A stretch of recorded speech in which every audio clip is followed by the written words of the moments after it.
Di tengah konflik Rusia-Ukraina yang menjadi pusat perhatian dunia, ketegangan hubungan Australia dan China juga ikut memanas.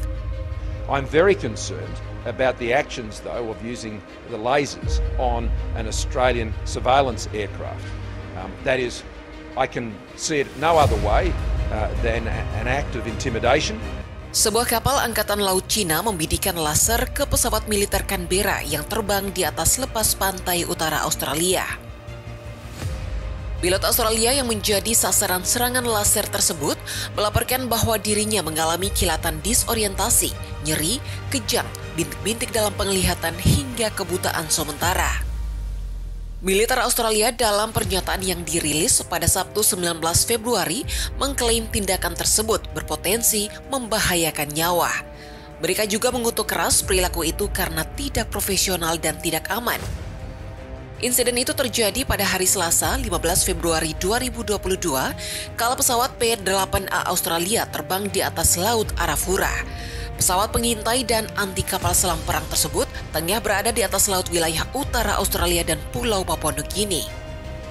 Militer Australia mengungkapkan kapal Angkatan Laut Tentara Pembebasan Rakyat Cina atau PLAN yang mengerahkan laser ke jet Australia adalah salah satu dari 2 kapal perang PLAN yang berlayar ke timur melintasi Laut Arafura. Kedua kapal Cina tersebut diketahui adalah Hefei, sebuah kapal perusak peluru kendali, dan Qinggangshan, kapal dermaga amfibi. Meski demikian, Australia tidak mengatakan kapal mana yang mengarahkan laser ke Australia. Buntut dari ketegangan ini berimbas pada sikap Australia dan China terkait konflik Rusia versus Ukraina. Australia menyinggung sikap pemerintah China yang tidak ikut mengecam serangan Rusia ke Ukraina. Sikap China yang masih membeli barang dari Rusia juga dikecam Australia. Dilansir dari AFP, Jumat 25 Februari 2022, Perdana Menteri Australia Scott Morrison mengatakan dunia harus bersama-sama mengutuk tindakan Rusia ke Ukraina. Dia menyinggung kurangnya tanggapan tegas China kepada Rusia. Lontaran sikap Perdana Menteri Australia ini muncul setelah China pada Kamis kemarin mengumumkan akan mengimpor gandum lebih banyak dari Rusia. Sikap China ini beda jauh dari negara-negara barat yang akan memberikan sanksi kepada Rusia dan sekutunya.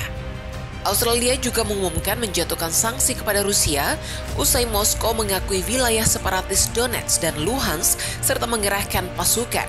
Langkah ini menyusul Amerika Serikat, Kanada, dan Jepang yang lebih dahulu menjatuhkan sanksi kepada Rusia.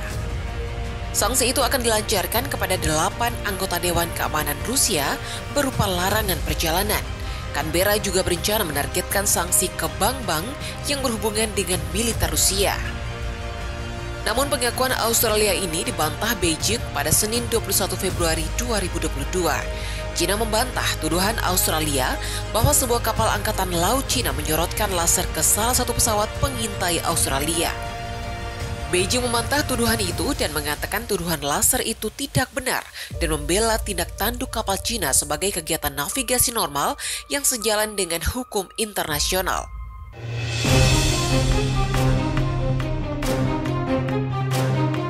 Sebelum terjadinya invasi yang dilakukan Presiden Rusia Vladimir Putin terhadap Ukraina, Presiden Joko Widodo sudah menyerukan agar tidak adanya perang yang terjadi. Namun akhirnya Presiden Putin mengumumkan operasi militer di Ukraina pada Kamis 24 Februari 2022. Hal ini menandakan dimulainya serangan besar Moskow ke Ukraina. Usai serangan bom Rusia terhadap Ukraina, Presiden Jokowi sempat membuat pernyataan untuk menghentikan perang di akun Twitter resminya @Jokowi. Namun cuitan Jokowi disampaikan secara singkat dan tanpa memberikan konteks terhadap kondisi peperangan mana yang ia maksud. Jokowi hanya mengatakan, "Stop perang. Perang itu menyengsarakan umat manusia dan membahayakan dunia." Meski begitu, Jokowi sebenarnya sudah menyinggung konflik di Ukraina sebelumnya. Lewat beberapa cuitannya, Presiden membicarakan konflik antara Rusia dengan Ukraina, sekalipun Jokowi tak menuliskan kata Rusia. Jokowi bahkan tidak memilih menggunakan istilah perang melainkan krisis Ukraina dan ketegangan di Ukraina untuk mendefinisikan eskalasi panjang yang terjadi antara kedua negara tersebut. Buntut konflik Rusia dan Ukraina, sejumlah negara barat ikut turun tangan, termasuk China yang merupakan sekutu Rusia. 3 hari sebelum invasi Rusia ke Ukraina, Jokowi mengingatkan agar semua pihak menahan diri. Rivalitas dan ketegangan di Ukraina harus dihentikan sesegera mungkin. Semua pihak yang terlibat harus menahan diri dan kita semua harus berkontribusi pada perdamaian. Perang tidak boleh terjadi. Tweet Jokowi di Twitternya pada Senin 21 Februari 2022. Menurut Presiden, ada yang lebih penting untuk dihadapi dunia global. Jokowi mengajak seluruh negara memulihkan ekonomi pasca digempur pandemi COVID-19. Untuk diketahui, perang Rusia versus Ukraina hari ini semakin memburuk. Presiden Ukraina Volodymyr Zelensky menyebut pasukan Rusia kini semakin mendekati Kiev, ibu kota Ukraina. Zelensky mengatakan Moskow menyerang dari sisi utara dan timur. Ukraina semakin terdesak. Perbandingan kekuatan militer antara Rusia dan Ukraina terbilang timpang. Mengutip data Institut Internasional untuk Studi Strategis atau IISS, di tahun 2022, Rusia memiliki 900.000 personil aktif, sementara Ukraina hanya punya 196.000 personil aktif. Rusia memiliki 2 juta pasukan cadangan, sementara Ukraina hanya punya 900.000.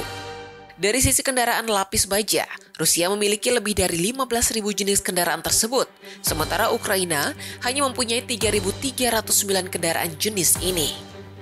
Dari sisi pesawat militer, Rusia juga masih unggul dengan 1.391 pesawat, sementara Ukraina hanya memiliki 132 pesawat. Rusia juga memiliki 49 kapal selam, sementara Ukraina tak memiliki kapal selam apapun. Anggaran pertahanan mereka juga berbeda jauh. Ukraina memiliki anggaran militer sebanyak 4,7 miliar US dollar atau setara 67 triliun rupiah, sementara Rusia memiliki anggaran militer senilai 48,8 miliar US dollar atau setara dengan 656 triliun rupiah.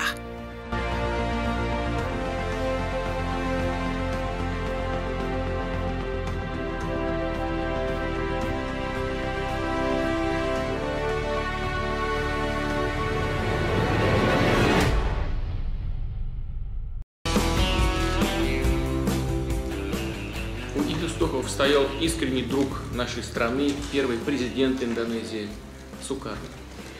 Мы вспоминали сегодня, что 60 лет назад, в 1956 году, он как раз посещал Сочи для переговоров с руководством СССР.